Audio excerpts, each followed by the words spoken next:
People like to say Lagos never sleeps, but that's only something you believe if you've never been outside just before midnight. There is a strange window of time when the city goes quiet, not peaceful, just cautious. The shouting fades. The engines thin out. Even the air feels like it's listening. That was the hour Ton found himself stranded. What will I do now? His car had given up on him near Oshodi, coughing once too many times before dying completely.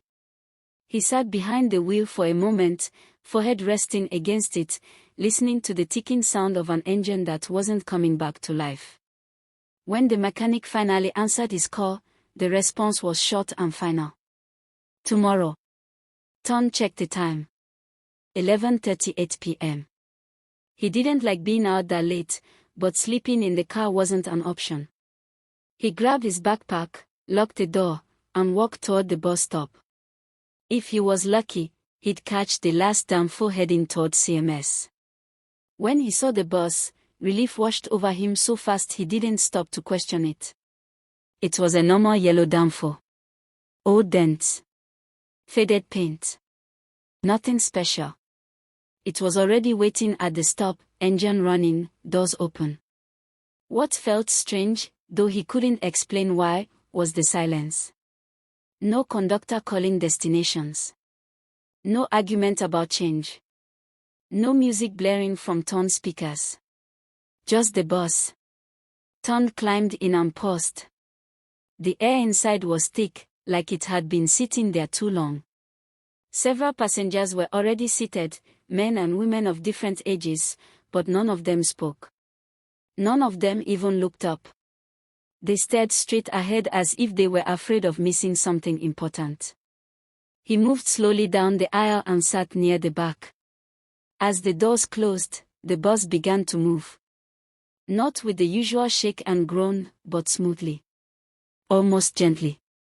At first, everything looked normal. Street lights passed by. Familiar shops blurred into the dark. But then Ton noticed how quiet it was inside the bus. No coughing. No phone sounds. No shifting in seats. He glanced around again. That was when it hit him. No one was blinking. His phone vibrated in his hand as if reacting to his fear. He looked down. The time still read 11:38 p.m. The battery was fine. But the signal was gone. Completely. When the bus reached the bridge, the city behind them seemed to dim, not suddenly, but slowly, like someone turning down a dimmer switch. The water below looked darker than it should have, swallowing light instead of reflecting it. A dry voice broke the silence. This is where most of you will start remembering. Ton turned. The speaker was an elderly woman sitting 2 rows ahead. Her back was straight. Her hands rested calmly on her lap. She didn't look afraid. She looked tired. A young man near the window whispered, "Auntie, where are we?" The woman didn't answer. The bus kept moving.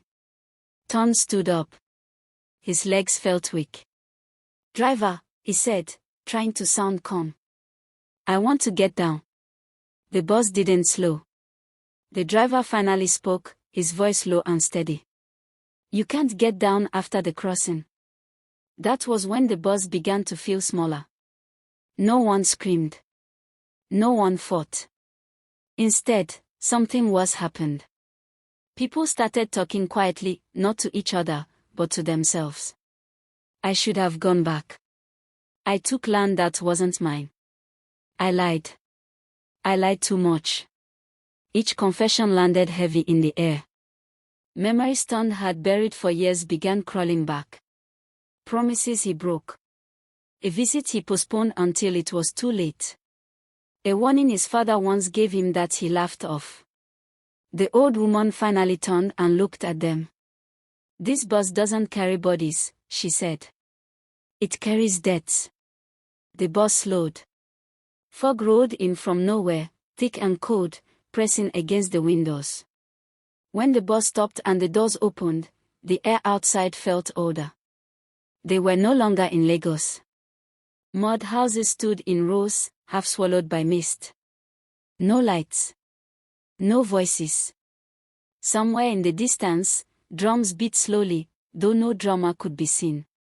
One by one, passengers stepped down. They didn't speak. They didn't look back. Each of them walked toward a different path, disappearing into the fog as if they had been expected. Tunde hesitated. The driver leaned out slightly. "If you hear your name," he said, "don't answer twice." Then the doors closed. The bus drove away. Silence rushed in to replace it. Tunde woke up to sunlight and noise. Oshodi was alive again, horns blaring, traders shouting, people moving like nothing had happened. Someone said he collapsed drunk by the roadside. Someone else laughed and shook his head. Tunde said nothing. In his pocket was a coin he had never seen before. Cold. Heavy. The mud on his shoes refused to wash off. 3 nights later, his phone buzzed. A ride request. Pickup location, unknown road. Time, 11:38 p.m. Somewhere far away, an engine started.